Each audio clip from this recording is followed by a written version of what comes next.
بسم اللہ الرحمن الرحیم۔ پرانے زمانے میں مال برداری اور پبلک ٹرانسپورٹ کے لیے بیل گاڑیاں ہوا کرتی تھیں۔ ہر بیل گاڑی کے ساتھ ایک کتا ضرور ہوتا تھا۔ جب کہیں سنسان بیابان میں مالک کو رکنا پڑتا تو اس وقت وہ کتا سامان کی رکھوالی کیا کرتا تھا۔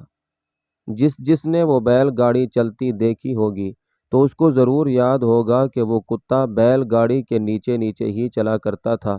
اس کی ایک خاص وجہ ہوتی تھی کہ جب مالک چھوٹا کتا رکھتا تھا تو سفر کے دوران اس کتے کو گاڑی کے ایکسل کے ساتھ نیچے باندھ دیا کرتا تھا، تو پھر وہ بڑا ہو کر بھی اپنی اسی جگہ پر چلتا رہتا تھا۔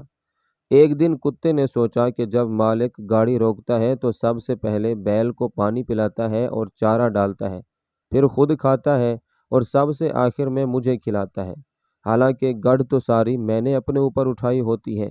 دراصل اس کتے کو گڑھ کے نیچے چلتے ہوئے یہ گمان ہو گیا تھا کہ یہ گڑھ میں نے اٹھا رکھی ہے۔ وہ اندر ہی اندر کڑھتا رہتا ہے اور ایک دن فیصلہ کیا کہ اچھا پھر ایسے تو ایسے ہی صحیح، میں نے بھی آج راستے میں ہی گڑھ چھوڑ دینی ہے۔ جب آدھا سفر ہوا تو کتا نیچے بیٹھ گیا اور گڑھ آگے نکل گئی، اور کتا حیران پریشان اس کو دیکھتا رہ گیا۔ ایسے ہی کچھ کردار آپ کو زندگی میں ملیں گے جو اس گمان میں ہے کہ سارا بوجھ تو انہوں نے اٹھا رکھا ہے، وہ نہ ہوں گے تو سسٹم رک جائے گا، حالانکہ ایسا کچھ بھی نہیں۔ یاد رکھیں، زندگی کبھی نہیں رکتی کسی کے لیے۔ کہانی میں کردار بدلتے رہتے ہیں مگر زندگی چلتی رہتی ہے۔